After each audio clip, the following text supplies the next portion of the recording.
Students, welcome again to my channel. कैसे हैं आप लोग? I hope all of you are fine. मेरा नाम अखंड प्रताप सिंह है। आज हम लोग क्लास 12 का first chapter electric charge and field का 13 क्वेश्चन सॉल्व करने जा रहे हैं। इसके पहले मैंने 1 से 12 तक सारे क्वेश्चन को सॉल्व करके इसी चैनल पे अपलोड कर दिया है। अगर आप चाहें तो किसी भी क्वेश्चन में अगर डाउट हो तो आप लोग वहाँ से जाके क्लियर कर सकते हैं। ठीक है, आइए इस क्वेश्चन को रीड करते हैं। तो क्वेश्चन ये कह रहा है, suppose the spheres A and be in exercise number 1.12 का कुछ रेफरेंस दिया हुआ है। तो जिस रेफरेंस की जरूरत है उसका डेटा मैंने ऑलरेडी यहाँ पे नोट कर दिया है। ठीक है ना। दोनों स्फीयर के ऊपर जो चार्ज की वैल्यू है वो पिछले क्वेश्चन से लेना है, 6.5 × 10⁻12 कूलम, और आर की वैल्यू दोनों के बीच का दिया हुआ था 50 सेंटीमीटर, जो कि 50 × 10⁻2 मीटर होगा। ठीक है ना।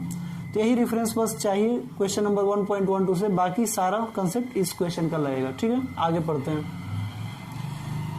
तो कह रहा है कि दो स्फीयर है ए और बी और दोनों बिल्कुल साइज में आइडेंटिकल हैं। साइज में आइडेंटिकल होने का मतलब ये होता है कि बिल्कुल shape, size, material everything is same. ठीक है ना, एकदम जुड़वा। ठीक है। इसके बाद a third sphere of the same size but अनचार्ज। तो कह रहा है कि एक और स्फीयर है जो कि सेम साइज का है लेकिन उसके ऊपर स्टार्टिंग में कोई चार्ज नहीं रहता है। ठीक है ना, अनचार्ज है वो स्टार्टिंग में। तो कह रहा है कि is brought in contact with the first. तो उसको हम पहले वाले कंटेक्ट में लाते हैं और फिर brought in contact with the second, और फिर फर्स्ट वाले से हटा के उसको हम लोग सेकंड वाले के पास ले जाते हैं। ठीक है ना। तो कह रहा है कि फाइनली रिमूव फ्रॉम बोथ, और लास्ट में उसको क्या कहते हैं, पहले वाले से तो हटा के दूसरे वाले के पास ले जाया जाता है और फाइनली दोनों से हटा दिया जाता है उसको। और फिर कह रहा है कि what is the force of repulsion between A and B. तो अब ए और बी के ऊपर जो चार्ज बच जाएगा सी को देने के बाद, तो अब उसके ऊपर कितना रिपल्सिव फोर्स काम करेगा यही निकालना है। ठीक है, तो आइए समझते हैं इसको। तो कह रहा है कि दो स्फीयर है पहले ए और बी। तो ये मैं ए बना लेता हूं और यहाँ पे एक स्फीयर बी बना लेता हूँ। ठीक है ना। इनके ऊपर स्टार्टिंग में चार्ज जो है वो मान लेते हैं कि क्यू है, क्योंकि दोनों के ऊपर सेम चार्ज है, आइडेंटिकल है। चार्ज की वैल्यू जो है वो दिया हुआ है, इसकी वैल्यू हमने लास्ट में रख लेंगे कैलकुलेशन करते समय। पहले हम लोग इसको क्यू मान के सॉल्व करते हैं। तो ए के ऊपर मान लो क्यू चार्ज है, बी के ऊपर क्यू चार्ज है। अब कह रहा है कि एक और स्फीयर सी जो है वो भी आइडेंटिकल साइज में है। ठीक है ना, उसको पहले ए के कांटेक्ट में लाया जाता है। तो सी को हम लेके आएंगे यहाँ पे, जो कि ए के कांटेक्ट में आएगा। तो अगर ये आइडेंटिकल होगा शेप और साइज में, तो बिल्कुल जो चार्ज का डिस्ट्रीब्यूशन होगा ना वो बिल्कुल इक्वल होगा। ठीक है।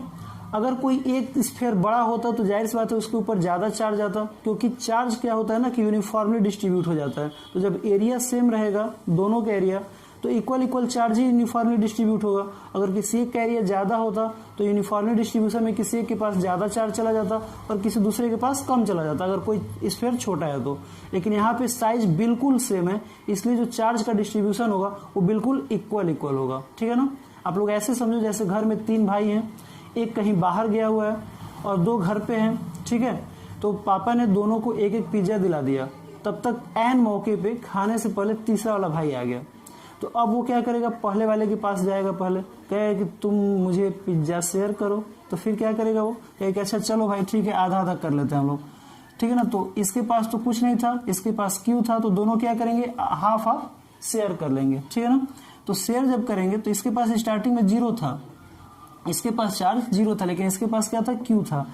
तो ये तो पहले का कंडीशन है। ठीक है ना। जब ये उससे मांग रहे तब की बात है। लेकिन बाद में क्या होता है, तो बाद में दोनों जो है एक दूसरे को आपस में डिवाइड कर लेते हैं। ठीक है ना। ये ए है और ये सी है। तो अब ये भी, इसके पास भी आधा रह जाएगा और इसके पास भी कितना रह जाएगा, आधा। लेकिन जो तीसरा वाला भाई है ना वो बहुत चालाक है। ठीक है ना। इसका आधा पिज्जा लेकर अब चला गया बी के पास और कह रहा है कि देखो मेरे पास आधा है, तुम्हारे पास 1 है, ऐसे कैसे चलेगा। अब दोनों लोग इक्वल ही खाएंगे। ठीक है ना। ए से आधा लिया और फिर ये कहाँ चला गया, बी के पास चला गया। तो अब ये बी के पास जब आएगा, ठीक है ना, तो पहले का कंडीशन, अब इसके पास स्टार्टिंग में कितना चार्ज रह गया, Q/2। ठीक है ना। और इसके पास कितना है, Q है। अब ये इसका बिफोर का कंडीशन है, पहले का। ठीक है ना।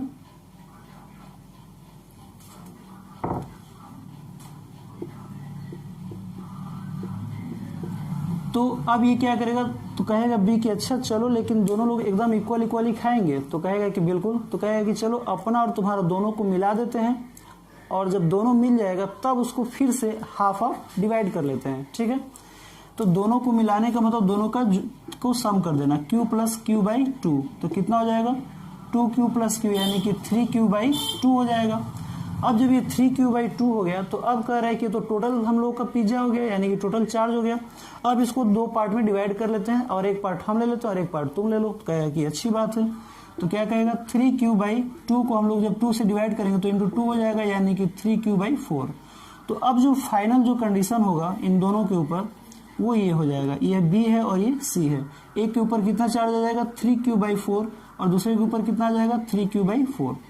अब c क्या करेगा, दोनों से जब पिज्जा का कुछ कुछ पार्ट ले लिया तो अपने अब निकल जाएगा और कहेगा कि अब तुम लोगों के पास जो बच गया वो मिलके खाते रहो, ठीक है ना।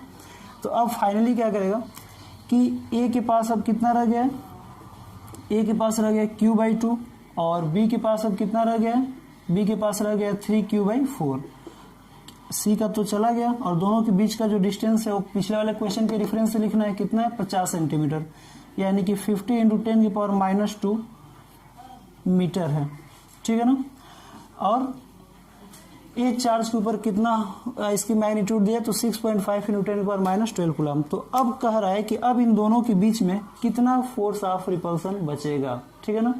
तो नोट कर आप लोग इसका स्नैपशॉट ले लो, मैं ऊपर का इरेज करके और फिर इसको कैलकुलेट कर लेता हूँ, ठीक है।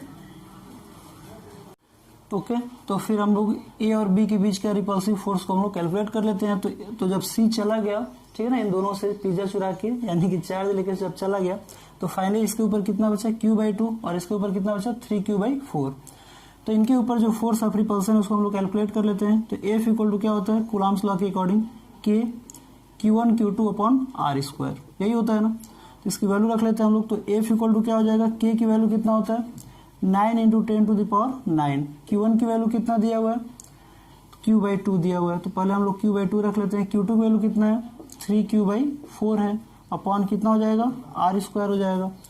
तो f की वैल्यू कितना हो जाएगा, तो f की वैल्यू होगा 9 इंटू 10 टू द पावर 9 और ये 3 बाई 8 हो जाएगा into 3 by 8 q square upon कितना हो जाएगा r स्क्वायर, ठीक है। तो इसको हम लोग लिख सकते हैं F equal to 3 by 8 into 9 into 10 to the power 9 into Q की वैल्यू यहाँ से हम लोग नोट कर सकते हैं, पिछले क्वेश्चन के रेफरेंस से दिया हुआ है, कितना दिया है 6.5 into 10 to the power minus 7 into 6.5 into 10 to the power minus 7 दिया हुआ है अपॉन दोनों के बीच का डिस्टेंस दिया है 50 यानी कि 50 into 10 to the power minus 2 का होल स्क्वायर, ठीक है। तो F इक्वल टू क्या हो जाएगा 3 बाई 8 इंटू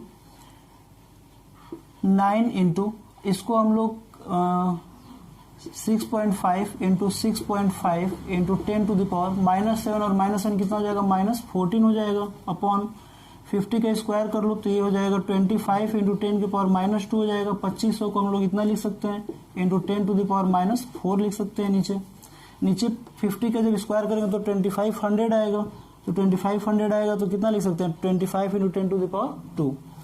अब 25 से हम लोग यानी कि 5 इंटू 5 से ऊपर को कटा सकते हैं हम लोग, तो कितना बचेगा 3 by 8 into 9 into 1.3 into 1.3 into 10 to the power, यहाँ पे 10 टू द पावर 9 भी तो बचा है, तो 10 टू द पावर 9 बचा और ये 14 है।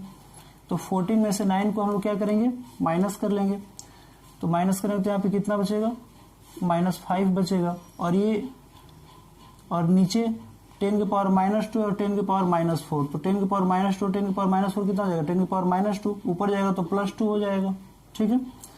तो इसको हम लोग जब सॉल्व करेंगे तो F इक्वल टू आएगा 3 बाई 8 इंटू इसको मल्टीप्लाई करेंगे तो आएगा 1.5 15.2 इंटू 10 टू द पावर ये -3 आ जाएगा।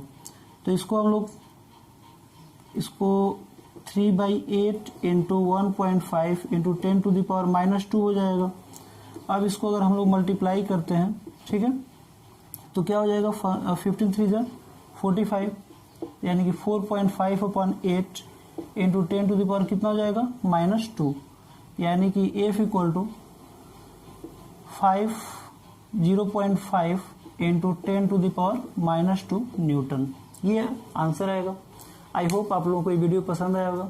Thank you very much. जय हिंद।